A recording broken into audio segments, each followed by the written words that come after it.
गुरुर्ब्रह्मा गुरुर्विष्णु गुरुर्देव महेश्वरः गुरु साक्षात् ब्रह्म तस्मै श्री गुरुवे नमः। मैं तो तभी कहीं गुरु जी आ रहे, गुरु को खोदो जी को सांडो गुरु जी को। हेलो सच्चिदानंद रूपाय विश्वोत्पत्त्यादि हेतुवे तापत्रय विनाशाय श्री कृष्णाय वयं नमः। बंदहु गुरुपद पदम परागा सुरुचि सुबास सरस अनुरागा। राम सिया राम बोलो राम जय जय राम। राम सिया राम बोलो राम जय जय राम। अमिया मुहुरी में चूरन चारू समन सकल भवरुचि परिवारू। राम सिया राम बोलो राम सिया राम। राम सिया राम बोलो राम सिया राम। जनक सुता जग जननी जानकी अतिशय प्रिय करुणा निधान की। राम सिया राम बोलो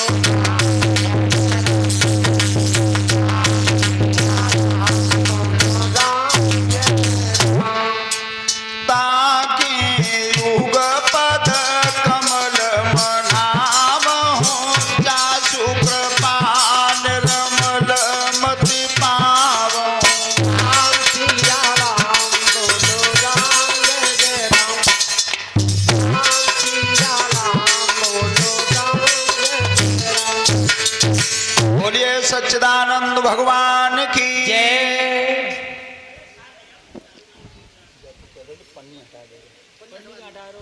भैया ये डिब्बे पर पन्नी हटा।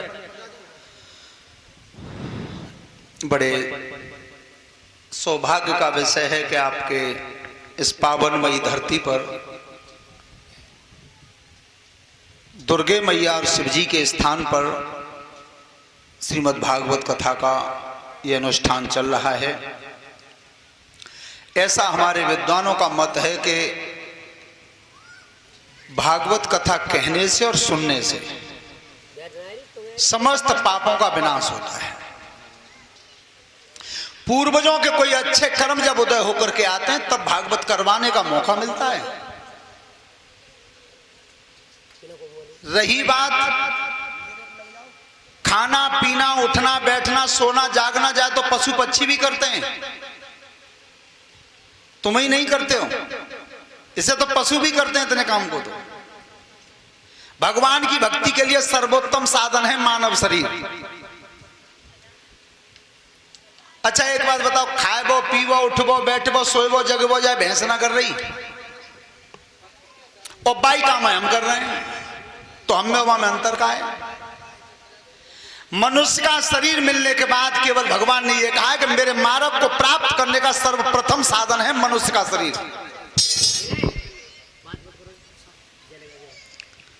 तो मानव का शरीर जो है भगवान की भक्ति के लिए सर्वोत्तम साधन है। कोई ये कहे कि हम काम से निवृत्त होकर के कथा में आएंगे, बिल्कुल असंभव। काम तो पूरा हुआ ही नहीं और किसी का नहीं हुआ आज तक। दूसरी बात मैं अपने बुजुर्गों से कहना चाहता हूं, 70-80 वर्ष की उम्र को पूरी जीवन को औलाद के लिए लगा देते हैं हम और आप सब। अंत में रिजल्ट एक ही आता है, औलाद ये कह देती है तुमने हमारे तक क्या करा। जिस सबके सामने आती है, चाहे करोड़पति सही चाहे खाकपति सही, पूरे जीवन की कमाई को औलाद को दे दिया, फिर भी रिजल्ट यही मिला कि तुमने हमारे तक क्या कर दो, चुपचाप बैठे रहो। तो जीवन में औलाद को कमा करके देते हैं हम, तो कुछ ऐसा भी कर जाना चाहिए जिससे कम से कम मनुष्य शरीर फिर भी मिल जाए। कथा कौन चल रही है? अच्छा, राजन परीक्षित ध्यान करिए, मैं तुम्हारे सामने सूर्यवंश का वृत्तांत सुना रहा हूं। इस धरती पर कैसे कैसे वीर, कैसे कैसे त्यागी अवतार ले गए हैं, जिन्होंने अपने शरीर का दाव ही लगा दिया दूसरे के पीछे। और तुम इसलिए बेचैन हो कि मुझे सांप काटेगा, मेरी मृत्यु हो जाएगी। तो परीक्षित कौन बने हो तुम? तुम्हारे जोड़ीदार कहाँ है? और तुम्हारे यज्ञपति को बने? तुम्हारे कहाँ है? घर है? लड़ाई चल रही है? हाँ, काम कर खराब है। चलू रही हो तो जा बहाने ते ये का है जावे हो, तो कम से कम अपने बराबर बैठा रहो, ठीक है? हाँ, हमेशा दाएं अंग पे, यज्ञ में हवन में पत्नी को दाएं अंग पे बैठाना चाहिए। राजन परीक्षित, में तुम्हारे सामने महाराज जब सगर बाहुक महाराज की संतान थे, श्रोता बंधु, जिस समय महाराज सगर जवान हुए थे तो उनकी दो रानी थी, सुमति और केसनी।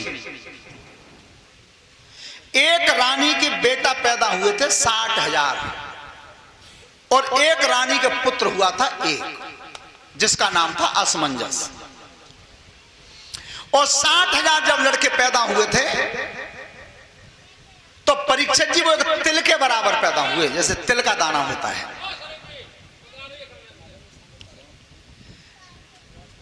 एक थाली में रख दिए थे, सुबह से संध्या का समय हुआ तो थाली से निकल गए, एक बड़ी परात में रख दिए। परात में तो निकल गए। धीरे धीरे जब वो 60,000 लड़के जवान हुए, तहलका मच गया धरती पे। काऊ के बालकन पकड़े, मूड़ में मूड़ मार दे, धरती पे तो ऊपर उछाल दें। जिते जाए तो 4-6 इकट्ठे ही जाए।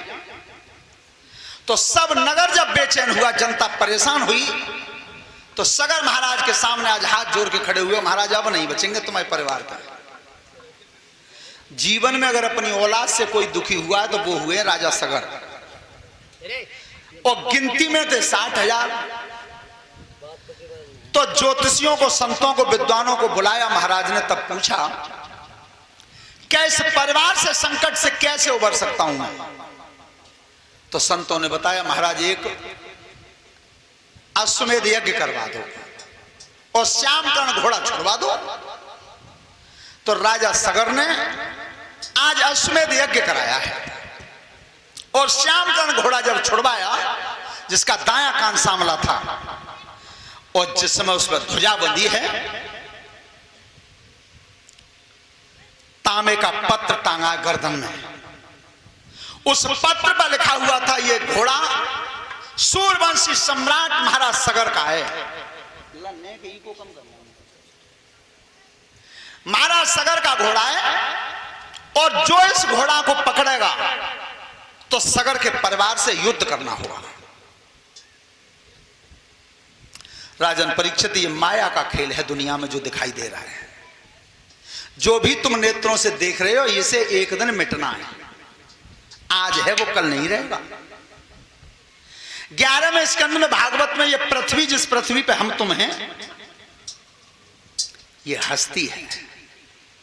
पृथ्वी हस्ती है कि कलयुग में जाकर के मेरे टुकड़े हो जाएंगे। कोई 100 बीघा मालिक बने हो, कोई 50 को, कोई 500 को, और तब वे 100 बीघा के मालिक छाती ठोंक के कहेंगे कि हम 100 बीघा धरती के मालिक हैं। तो उस समय पृथ्वी हस्ती है। क्यों? कि मैंने बेऊबीर देखे जो सूर्य उदय होता था और सूर्य अस्त होता था, तो सबरी धरती के मालिक है। बे ना रहे मैं बेयूं, धरती कहती है वो नहीं रहे मैं बेयूं। तो हंसी मुझे इसलिए आती है कि जब सब धरती के स्वामी ना रहे तो तू 100 बीघा भाव का रहे। हंसी इसलिए आती है। लेकिन दूसरी बात, आपने महाभारत में पढ़ा होगा, यक्ष दुष्टर संवाद में, तो यक्ष देवता ने दुष्टर से पूछा था कि इस दुनिया में सबसे बड़ा आश्चर्य क्या है? अचंबा क्या है? युधिष्ठिर का जवाब है कि सबसे बड़ा आश्चर्य है, आदमी आदमी को मरता हुआ देख रहा है और अपने जीने की इच्छा कर रहा है। खूब मालूम है जो टिकटी पे जो बंद के जा रहे हैं इतने के हम संग जा रहे हैं, ऐसे ही जानो है, लेकिन तो का कहने कि जे मर गए हमें ना गन्नो, ऐसा है ना सकत और जे ही होनो है। मौत बड़ी बलवान है, जब चाहे तब ले, और जो कहूं आ जा खेत पे तो घर तक जाना दे। कौन जी कह दिए कि नेक रुक जाइए, घंटा भर में घर पहुंच जाते हैं, लेकिन नहीं मानता आदमी। ध्यान रखना, आप विचार करके देखना, कभी भी तुम्हारे शरीर में दो चीज हैं, एक मन और एक आत्मा। गलत काम पे जब आप जाते हैं तो आत्मा भीतर से मने करती है, और वही तो परमात्मा का वास है जो मने करता है, लेकिन चंचल मन मानता नहीं है। फिर भी आत्मा तो मने करती है भीतर से, एक बार देखना तो जरूर झटका लगेगा कि काम गलत है पर मत करे, लेकिन मन मानता है? नहीं मानता। तो आज जिस समय महाराज सगर ने और वो घोड़ा छुड़वाया,